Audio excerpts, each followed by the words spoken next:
It is Monday, March 30th, and I thought we could talk about my commonplace book a little bit because I have been working in this and really enjoying it, and a few things have kind of changed in here. Actually, I completely changed books, so I thought we could talk about that and wrap up this video. I am still in the same type of book, the same book that I made, but I did switch into a different one because I started working in this one. I love the size. I like the amount of sheets that are in this book. However, the paper is so stark white, and I think I am changing a little bit and wanting my paper to not be as blue, because I started working in it and it just felt so harsh. I don't know, I wanted it to feel softer. And this paper has quite a bit of tooth to it, which works well with like a regular ballpoint pen. But with this really thin pen, I don't like it as much, this like gel pen. And so I went back and forth, and I was like, you know what, if I'm gonna be in this book, if I'm gonna spend a lot of time researching and writing in this book, then I would prefer to have paper that I like more than this. So I decided to make one the exact same size, but with paper that is a little bit more off-white. It's probably very hard to tell, but there is a difference. This paper is closer to my A6 sequence, which is still white. This is still white paper, but it is just a little bit softer. And this is very smooth paper, which works really well with this pen. I just write better on this paper. So, and the grid is significantly smaller. I prefer this size grid. So this book is gonna go, or I might just take out the pages. Yeah, that's probably what I'll do, so that I don't just throw away a whole book. But I'm not gonna use this one for commonplacing anymore. All right, so I thought we could look at a few of my entries and kind of talk about them and what I feel this commonplace book is going to contain, or what it kind of means to me. So yeah, I need to put a sticker on the front, something on the front, but I'm not gonna rush it. This is the sticker I had on the front, and you can see it's just so big, but I didn't want to throw it away because it's so much ink, so I left it there. I skipped the first page because I feel like that takes the pressure off the book. I prefer to come back to the first page later on, maybe cover it with a sticker or a picture. But yeah, I like to just skip the first page. So what prompted me creating a commonplace book was a novel by Charlotte McConaughey, Wild Dark Shores. And in that book, she spoke a lot about penguins. There's this family that lives on an island, and the island name is fictional, and it is in the future, so it is like different. But the island in the book is based off Macquarie Island, which is an island in between the Atlantic and Australia. And that's where all of these pictures are from. It's a real island. And in the book, it's based off that island. And she spoke a lot about penguins there because a lot of them are endangered. Their habitat, like climate change. And she also talked about seals. And I thought that was so interesting. This author really makes me want to learn more about the subjects in her books. It was a really good book. So after reading the book, I knew I wanted to learn more about penguins, more about how climate change is affecting them. And I had this light bulb moment of like, that is what a commonplace book could be for me. It could be a place where I research a subject that I'm interested in and can write about it, add pictures, and like just dive deeper into a subject that I, you know, maybe briefly learned about, but want to like learn more about it, and not just read it, but also like document it, like write it down, look up pictures for that subject. Like that excited me because this kind of reminds me of school a little bit, but in, you know, this isn't mandatory. And I do kind of miss being in school, researching subjects, having to write about them. I do miss that a little bit. So I thought this is a place where I can do that, but about stuff that I'm interested in. And sometimes I want to write and don't necessarily want to just write about my day, like not like a journal entry.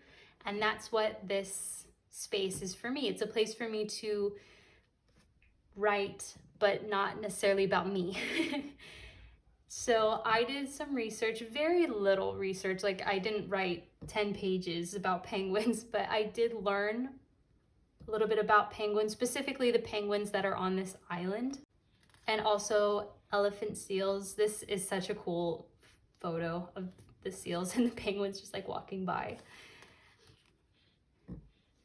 I learned more about just like a penguin in general. Like I know that they're carnivores, you know, swim. Like I feel like I know, you know, about a penguin, but I didn't know that they can live up to 20 years. Like they have a pretty long lifespan. And there are 18 different species of penguin. And about 2/3 of the penguin species are listed as threatened because of loss of appetite, because of like fishermen, disease, infectious disease spread by tourists. Like we are, you know, the problem. And among the biggest threat to penguins is climate change because of the polar ice caps melting, and the penguins need those to build their nests, and so they might have to look elsewhere for homes. And this is kind of a place, like a sanctuary, I think, like for penguins, because there's so many on this island. And this island is known as the only breeding ground for royal penguins. It supports millions of seabirds, which is crazy. Like this place is just filled with penguins. There are over 750,000 royal penguin pairs that breed on this island each year. And something that was also talked about in the book is that king penguins were heavily harvested for oil in the 19th century. And in the book, they found these like oil cans, or big containers that they would keep these penguins in and like kill them. It was awful. But thankfully that stopped, and their species has recovered really well because of this island where they're like protected. I just thought that was so interesting, and I loved writing about it and like taking my time learning, finding pictures from this island that I really liked. So all of these are from the island, and I love penguins. They're so cute. And I wanted to like have my first entry be the reason that I started this book. And it's just so cool that like a novel, you know, fictional book prompted me to learn more about these beautiful animals.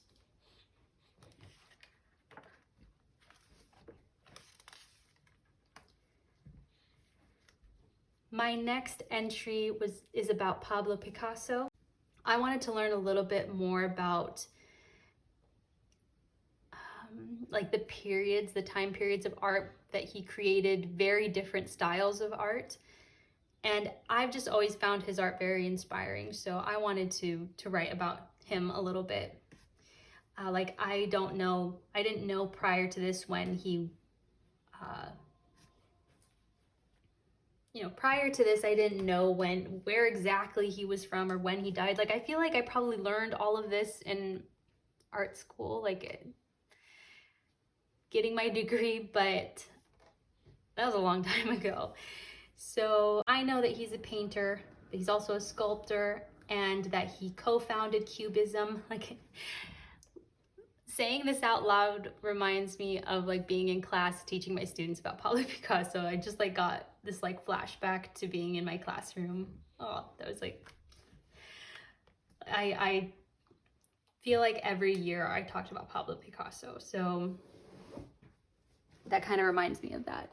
And I love Cubism, so I like his art a lot. Now, he had 3 art periods. His blue period, which I feel like if anyone would see his like painting of the man with the guitar would know that's a Pablo Picasso. Like, it's such a well-known painting. And then he had his rose period, which is a period I wasn't even super familiar with. I feel like I probably know he had a rose period, but I wouldn't be able to look at one of those paintings and know that that was a Pablo Picasso. So that's what I really wanted to like dive into. And then his Cubism period, which is his most famous. So I just wrote a little bit about his life. He attended art school in Barcelona where his father taught, and he started at 13, which is so young, that's crazy. He was in Paris during the whole art scene in Europe, but he lived in poverty. Like, him and his roommate would have to like burn his paintings to stay warm. He lived in Italy during the conclusion of World War I, and he would paint during watercolors during that time, a very famous painting he created during that time. And during World War II, he stayed in Paris under German occupation, and he was harassed by Gestapo a lot, but he still created artwork. And this painting here is a very large painting during his Cubism period. This is in 1921. This is oil on canvas, and my students and I were inspired by this artwork, and we talked about it, watched a video about this artwork. So this one's important to me for that reason. It reminds me of like my class, and it's so beautiful, so colorful. And then of course, one of his most famous paintings, I would actually like to look up which one is maybe considered his most famous, like the one he's most known for. I wouldn't be surprised if it was this one, but this is during his Cubism period. Of course, this is also Surrealism. This was painted in 1937, and this is not a mural, even though it was 25 feet by 11 feet. It is huge. It's oil on canvas, which is insane. And I just love this painting. It's so like disturbing and beautiful, and I love that it's just black and white. So I wanted to add a picture of that in here and for it to take up the page because I love this painting. And then I wrote a little bit about Cubism and just how important it is. It's considered one of the most important art movements of the 20th century because it shattered traditional Renaissance era perspective and illusion. It like redefined art. Instead of trying to make things look three-dimensional, giving the illusion of depth, it flattened shapes, it merged them with the background. Instead of having just a single viewpoint, like in Renaissance paintings, Cubism broke away from that and gave multiple viewpoints in a single artwork. Cubism paved the way for abstract art. It broke away from Renaissance, the Renaissance era of illusionism, and Cubism started this, like, I picture it as like a tree, and there were a bunch of branches of like different types of Cubism, like creating artwork with multiple perspectives, but they all have like different names that I can't remember right now, but very similar to Cubism, where art almost looks like it was like shattered and then put back together. That's kind of like how I would describe an assignment we would do each year, where my students would take an image and then we would break it into pieces and then like zoom in on certain pieces, kind of like shattered glass, because some of his artworks really do look like you're looking at an image through shattered glass. It's so interesting. I think Cubism is just so cool, and I love that it was this whole new way of creating art that's so important. And I just wanted to write a little bit about this. Like, this is something that I would, tell my students. This is something we would study. I think that's why I appreciate it so much, because this was emotion on canvas instead of just making something look like the real thing, if that makes sense. So I loved learning more about this and learning a little bit more about Pablo Picasso. I'm sure there's so much more to learn, but I want to just write a little bit about him and then refresh my memory on Cubism and why it's so important. The last entry that I'll talk about is a subject I'll probably write quite a bit about because it's something I feel very strongly about, and that is AI and like the dangers of AI. And I read an article by Forbes about how AI is taking over the workplace. I think AI is so scary, and I feel like it's going to just get worse and take over the world. I think it's a very scary thing, and that people should be more afraid of it. But this article is talking about the jobs that it affects, the jobs that it's going to kind of take over first. And I mean, we see it already replacing jobs, but how bad the projections are going, how bad it's projecting it's going to get, and which jobs will have to kind of just adjust because of AI. And it talked about how millennials are the ones that are going to be most affected, how 4 in 10 are likely to be replaced by AI. Millennials are they're the jobs that are going to have to, they're the people that are going to have to adjust or lose their jobs more than Gen X, and then Gen Z are growing up with this, so they're going to kind of mold to the world that AI is creating, whereas millennials are like having our world kind of flipped by it. In a nutshell, that's kind of what this was saying. So it was a really interesting article. And this is just about jobs. I wanted to also write about how it's affecting art, how it's affecting, I mean, I think it affects so many things, but I think the next one I wanted to write about and research is like how it affects like art, visual art, performing arts, music, books. It affects so many things. And like, how bad can it actually get? So those are a few things that I wrote about in my commonplace book and really enjoyed writing about. I enjoyed looking back at this, and I like that this is a place just for that, to do research, to write about things that interest me, that are important to me.